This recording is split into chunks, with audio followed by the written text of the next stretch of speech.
Para el ser humano va a ser imposible entender cómo actúa el Señor. Bueno o malo lo que nos pase, Dios lo permite y sabe hasta dónde nosotros podemos resistir. Hola, ¿cómo estás? Dios te bendiga. Te saluda Kerly. Bienvenidos a estudiar el capítulo 8 del libro de los Proverbios. En este capítulo 8 vemos como título Excelencia y Eternidad de la Sabiduría. Como siempre digo, yo noto puntos importantes que luego los vamos a analizar, ¿ok? Como punto número 1, el proverbista nos sigue hablando acerca de la sabiduría, de la excelencia de la obediencia a Dios, ¿sí? Y todas estas cosas que son muy importantes para la vida del ser humano, no solamente de los cristianos. Dice aquí en el punto que tengo anotado, dice, la realidad más valiosa es poder alcanzar el discernimiento para ordenar nuestras vidas. Eso es lo más valioso que podemos alcanzar, el saber tomar correctas decisiones, ¿sí? Y como seguimos hablando de la sabiduría, yo anoté como punto, dice, la sabiduría da los más ricos tesoros, descritos en el Proverbio capítulo 3, el versículo 14 y el 18, ¿verdad? Nos da ganancia, nos da largura de días, nos da riqueza, nos da honra, caminos deleitosos, paz, vida y dicha. Todas estas cosas nos da el tener sabiduría. Pero sobre todas las cosas, para poder tener sabiduría, también vimos que era importante el temor a Jehová o el temor de Jehová. Y en los capítulos, sí, desde el versículo 1 del capítulo 8, sí, lo podemos ver hasta más o menos el versículo 5, vamos encontrando que el proverbista nos va hablando de la sabiduría, del que la haya, que somos muy bendecidos al tener sabiduría, que es la sabiduría de Dios, etcétera, etcétera. Y el temor de Jehová es un tema dominante en este capítulo y en los 9 primeros, porque el temor de Jehová es un sentimiento reverente y es fundamental para todo conocimiento y sabiduría. Entonces nosotros, los cristianos, tenemos un temor reverente hacia el Señor y sus mandatos. Esa es la evidencia de que nosotros seamos cristianos, que hay cosas en la vida que el Espíritu Santo nos hace entender a través de la sabiduría y del estudio de su palabra que no están bien. Pero, ¿cómo generar el temor de Jehová si eres incrédulo o si todavía no vienes a Cristo? Y aquí anoté, el incrédulo no posee la verdad ni el conocimiento esencial hasta tener una relación redentora con Dios. Así que observemos la progresión. O sea, ¿cómo sería esto?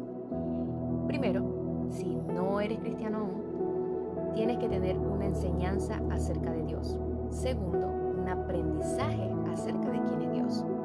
Tercero, va a desarrollarse el temor a Dios, porque le estás conociendo. El cuarto, vas a adquirir el conocimiento de Dios, el conocimiento que viene de parte de Él, ¿sí? Y quinto, imitación de la sabiduría de Dios.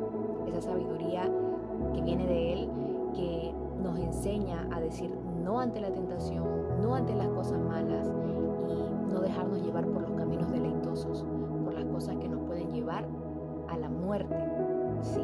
Por las cosas que nos puedan desordenar mentalmente y físicamente. Ok, y tengo otro punto aquí que anoté y es imposible para nosotros entender sus decisiones y sus caminos. Para el ser humano va a ser imposible entender cómo actúa el Señor.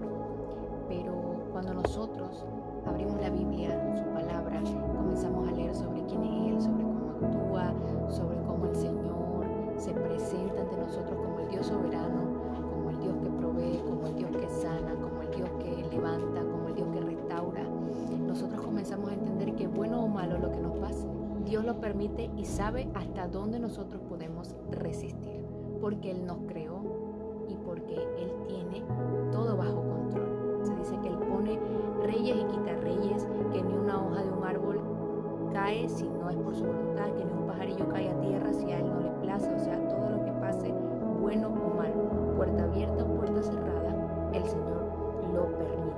Mira lo que dice Romanos 11:33. Dice, oh profundidad de la riqueza de la sabiduría y de la ciencia de Dios, cuán insondables son sus juicios e inescrutables sus caminos. Imposible para nosotros entender cuán grande es la sabiduría de Dios, pero en lo poco que el Señor nos permite, será siempre a través de su palabra y del conocimiento que Él nos otorgue. Entonces, para concluir sobre el temor a Jehová, es un estado de mente en el que las propias actitudes, la voluntad, los sentimientos, las acciones y los objetivos se cambian por los de Dios. Es un cambio absoluto. Y en el versículo 22 dice sabiduría, que en este versículo, en el versículo 22, prácticamente es como la sabiduría personificada, que nos da a entender que Dios usó su eterna sabiduría para crear todo. Y en Juan 1:1 habla sobre eso, porque dice en el principio era el verbo y el verbo era Dios y el verbo era con Dios. Quiere decir que hubo un principio para nosotros, pero Dios en lo eterno siempre fue. Él siempre es y siempre ha sido, al igual que su sabiduría. Porque cuando se habla de la sabiduría aquí no se habla de una sabiduría individualista o individual, sino una sabiduría que es de Dios y que le pertenece a Dios. Amén.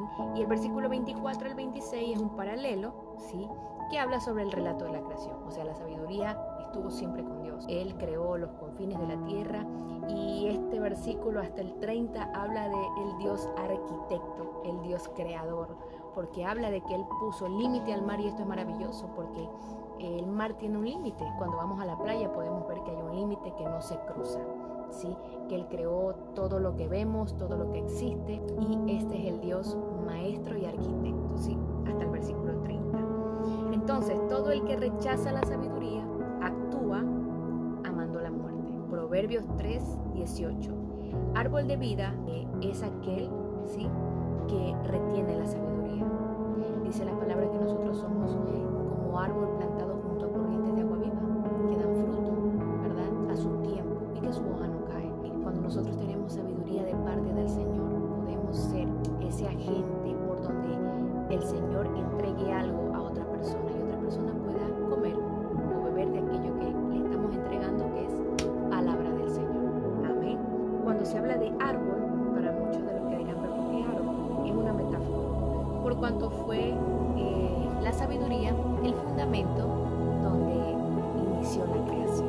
Y para terminar este capítulo dice la sabiduría. Entonces entendemos que la sabiduría arraigada a la sana enseñanza es buena y nos va a dar muchos beneficios.